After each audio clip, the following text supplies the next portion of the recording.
यदि आप लॉ पढ़ना चाहते हैं तो कहीं और क्यों जाना। हमारे ऐप को डाउनलोड करें और लॉ पढ़ें। नमस्ते सदा वत्सले मातृभूमि।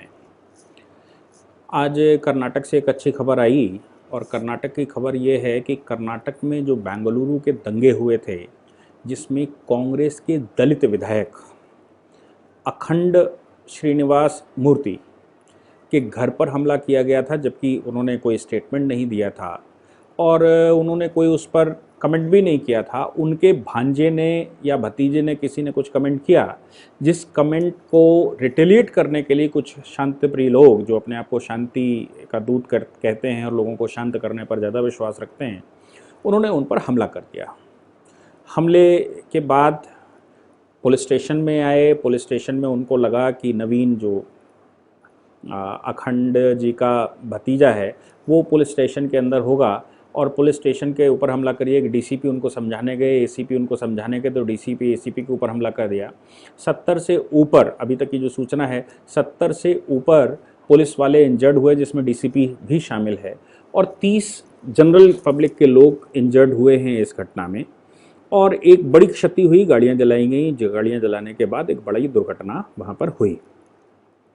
हालांकि उस पर गिरफ्तारियां हो गई हैं और कुछ गिरफ्तारियां चल भी रही हैं, लेकिन एक बड़ा महत्वपूर्ण सवाल कि क्या दंगाइयों से रिकवरी होगी? क्या जो दंगाई इसमें पाए जाते हैं उनसे उत्तर प्रदेश सरकार की तर्ज पर यहाँ पर काम होगा?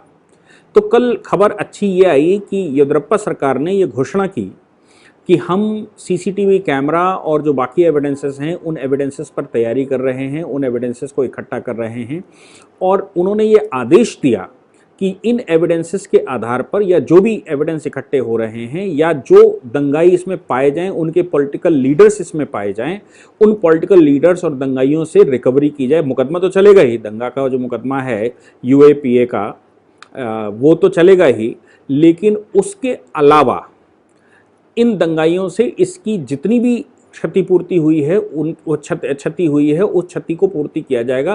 वो बिल्कुल उत्तर प्रदेश की तर्ज पर, जैसे उत्तर प्रदेश सरकार ने ऑनरेबल सुप्रीम कोर्ट के जजमेंट को फॉलो करते हुए रिकवरी करवाई।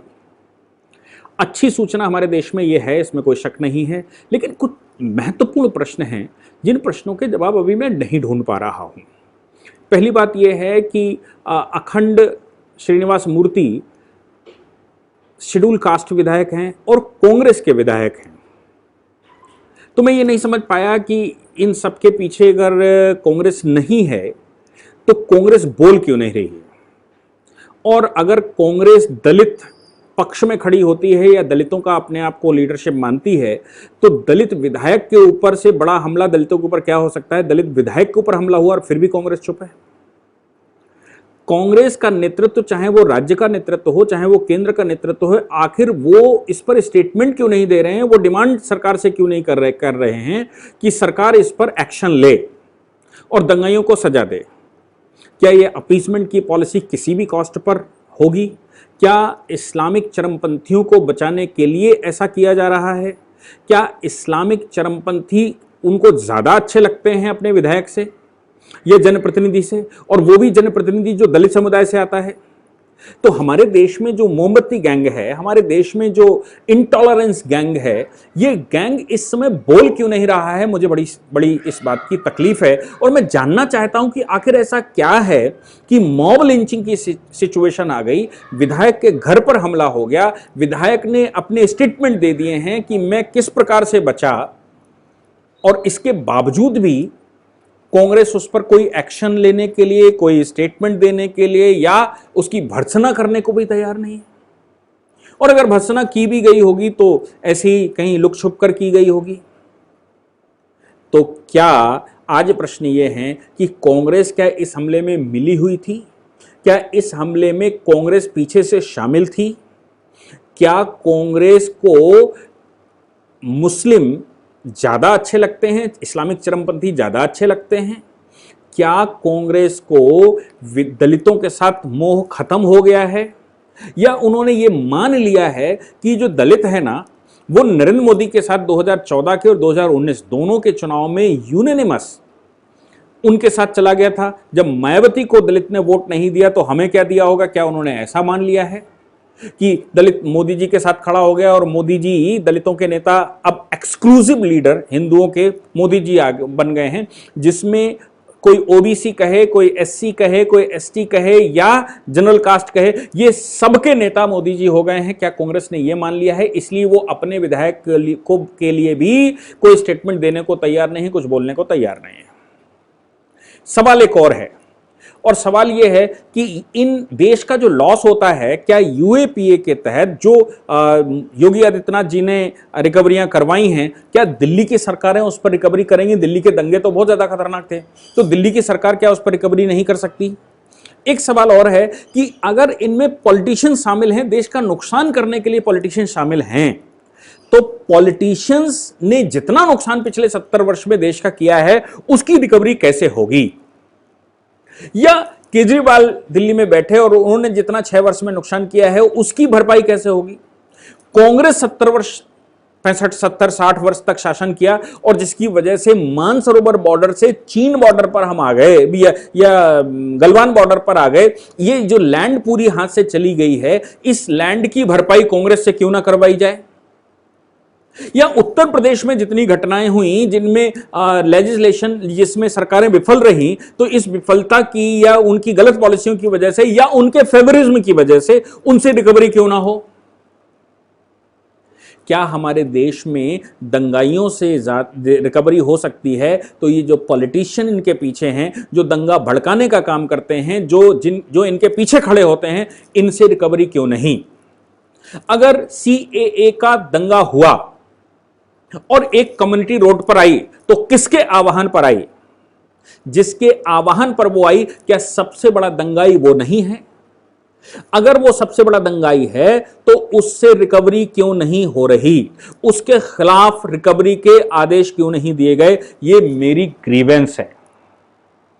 जो दोषी हो, पॉलिटिशियन होगा तो पॉलिटिशियन से करेंगे, बीजेपी के पॉलिटिशियंस होंगे उनसे करिए, कांग्रेस के पॉलिटिशियन है उनसे करिए, समाजवादी पार्टी के पॉलिटिशियन है उनसे करिए। जो दंगों के पीछे होगा, जो देश का नुकसान करेगा, जो देश के नुकसान करने में सहायता करेगा या सहायक होगा, उन सभी से ये देश रिकवरी करवाएगा। ऐसा भविष्य के लिए सोचकर रखना चाहिए। और इन कानूनों, जो ऑनरेबल सुप्रीम कोर्ट का जजमेंट है, इस जजमेंट में 2 शब्द और सरकार को लेजिस्लेशन पास करके केंद्र सरकार को पार्लियामेंट से यह बना देना चाहिए कि वो XYZ ABCD जो भी दंगों के पीछे का दोषी होगा, रिकवरी उससे जरूर की जाएगी। और रिकवरी की बात छोड़ दीजिए, इन दंगों के लिए जेल जाने के अलावा उसकी पूरी प्रॉपर्टी को कुर्क किया जाएगा, उस पर पूरी प्रॉपर्टी पर कुर्की की जाएगी।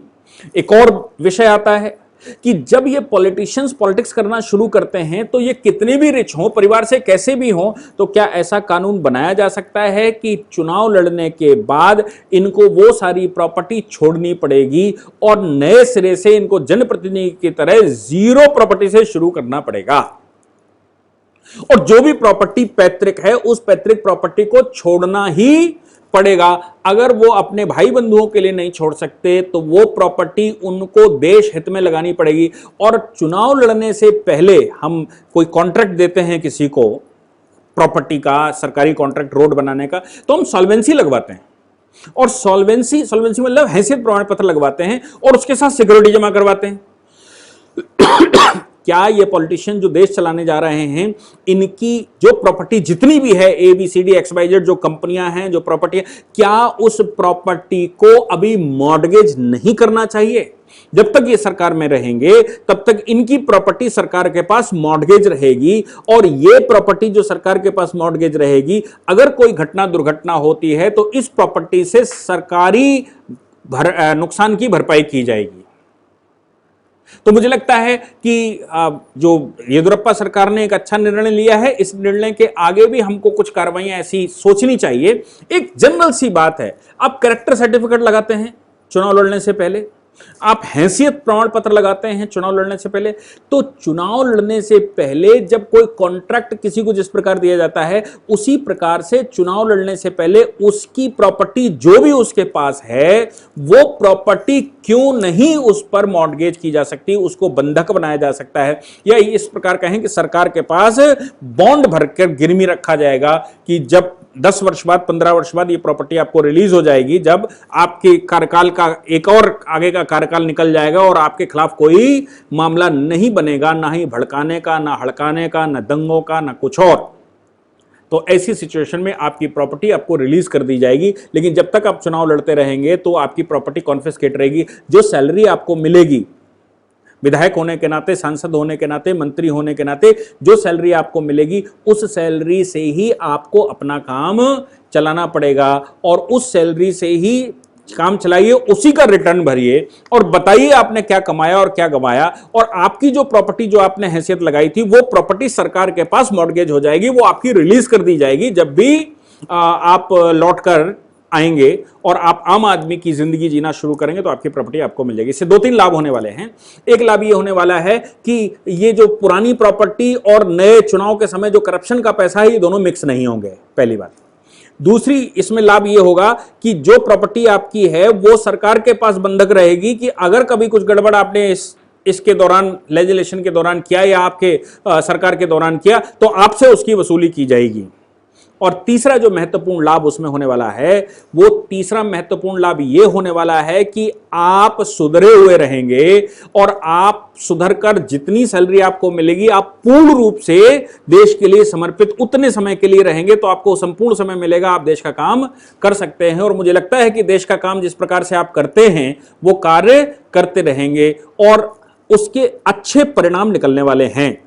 तो मुझे लगता है कि इस विषय पर हम सबको, पूरे देश को एक दबाव बनाना चाहिए कि सरकारों से इस प्रकार के कानून पास हों। जय हिंद। इस पूरी ऑर्गेनाइजेशन को चलाने के लिए आप नीचे डिस्क्रिप्शन से हमारे ऐप को डाउनलोड कर सकते हैं, जिससे कि लॉ स्टूडेंट्स को, लॉयर्स को और आम आदमी जो लॉ जानना चाहता है वो पेड क्लासेस का लाभ ले सकता है।